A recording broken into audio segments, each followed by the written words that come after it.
नमस्कार, आप देख रहे हैं न्यूज 18 का डिजिटल प्लेटफॉर्म और मैं हूं आपके साथ सृष्टि शेखर। अगर आप केंद्र सरकार के कर्मचारी हैं, पेंशन भोगी हैं या आपके परिवार में कोई सरकारी नौकरी करता है तो आज की ये खबर आपके लिए बहुत जरूरी है।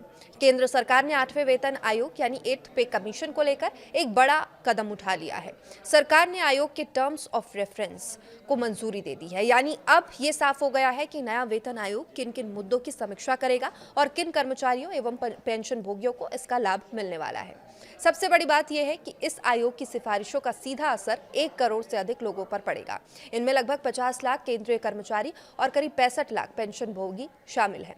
तो आइए विस्तार से जानते हैं कि 8वें वेतन आयोग को टीओआर में क्या क्या शामिल किया गया है और सैलरी में क्या बदलाव हो सकते हैं। डीए, एचआरए, पेंशन, एनपीएस और बोनस को लेकर क्या नई बातें सामने आई हैं और आखिर किन कर्मचारियों को इसका फायदा मिलेगा। सबसे पहले बात करते हैं आयोग की संरचना की।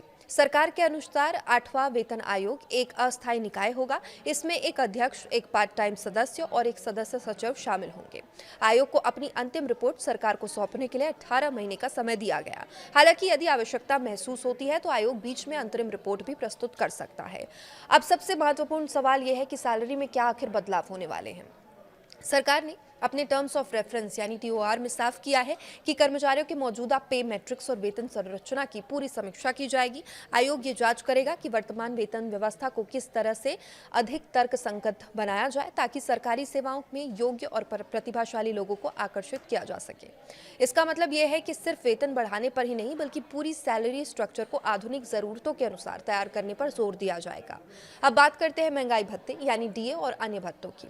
8वें वेतन आयोग ने टीओआर में स्पष्ट रूप से कहा कि महंगाई भत्ता यानी डीए, पेंशनर्स के लिए महंगाई राहत यानी डीआर और हाउस रेंट अलाउंस यानी कि एचआरए सहित विभिन्न भत्तों की समीक्षा की जाएगी। वर्तमान व्यवस्था का अध्ययन करके आयोग नई सिफारिशें देगा ताकि बदलती आर्थिक परिस्थितियों के अनुसार कर्मचारियों को उचित लाभ मिल सके।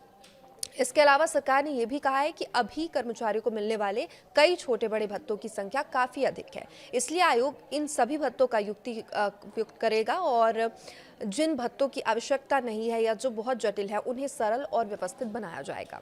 तो अब बात करते हैं कि कर्मचारियों को मिलने वाली अन्य सुविधाओं की जो क्या हो सकती है।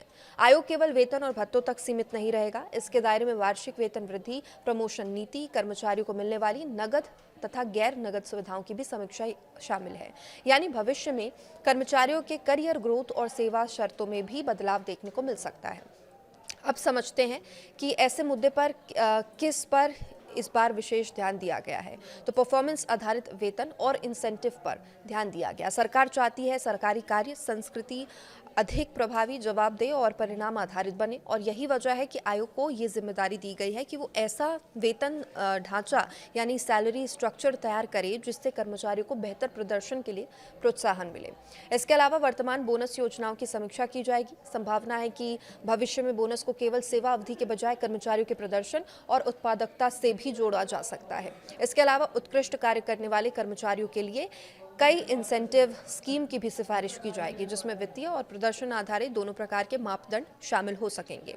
अब बात करते हैं पेंशन भोगियों के लिए सबसे महत्वपूर्ण अपडेट की।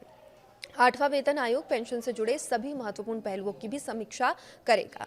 अगर कोई कर्मचारी राष्ट्रीय पेंशन प्रणाली यानी एनपीएस या यूनिफाइड पेंशन प्रणाली यानी कि यूपीएस के अंतर्गत आता है तो उसके लिए डेथ कम रिटायरमेंट ग्रेच्युटी के नियमों की समीक्षा की जाएगी और आवश्यक बदलाव सुझाव जाएंगे।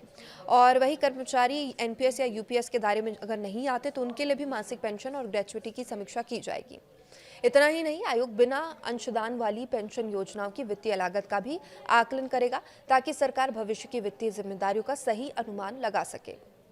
अब सवाल यह है कि आयोग अपनी सिफारिशें किन आधारों पर देगा। सरकार ने टीओआर में साफ कहा है कि आयोग केवल कर्मचारियों के हितों को नहीं देखेगा बल्कि देश की आर्थिक स्थिति को भी ध्यान में रखेगा। सबसे पहले आयोग ये सुनिश्चित करेगा कि नई वेतन व्यवस्था लागू होने से सरकार के वित्तीय संसाधनों पर अत्यधिक बोझ न पड़े। साथ ही ये भी देखा जाएगा कि वेतन और पेंशन में वृद्धि के बाद भी विकास परियोजनाओं और जन कल्याणकारी योजनाओं के लिए पर्याप्त बजट उपलब्ध रहे। और एक और महत्वपूर्ण पहलू यह है कि आयोग राज्य सरकारों पर पड़ने वाले प्रभाव का भी अध्ययन करेगा। आमतौर पर केंद्रीय वेतन आयोग की सिफारिशों के बाद कई राज्य सरकारें भी अपने कर्मचारियों के लिए समान व्यवस्था लागू करती हैं।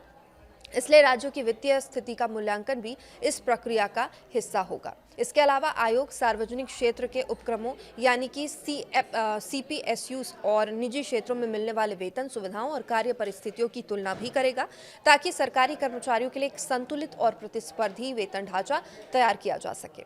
अब जानते हैं कि आखिर किन कर्मचारियों को 8वें वेतन आयोग का लाभ मिलेगा।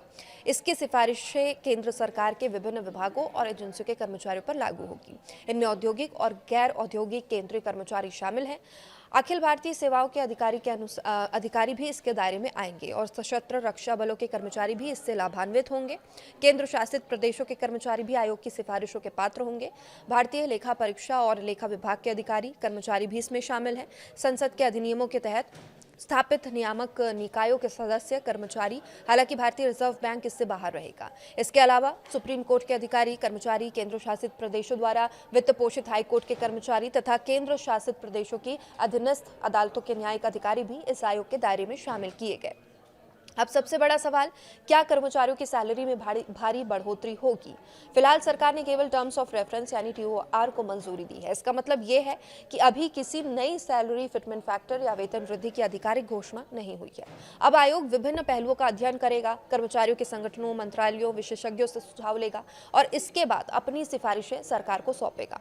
अंतिम फैसला सरकार द्वारा इन सिफारिशों पर विचार करने के बाद ही लिया जाएगा और इसलिए फिलहाल सोशल मीडिया पर चल रहे फिटमेंट फैक्टर या संभावित वेतन वृद्धि के दावों को आधिकारिक घोषणा नहीं माना जा सकता।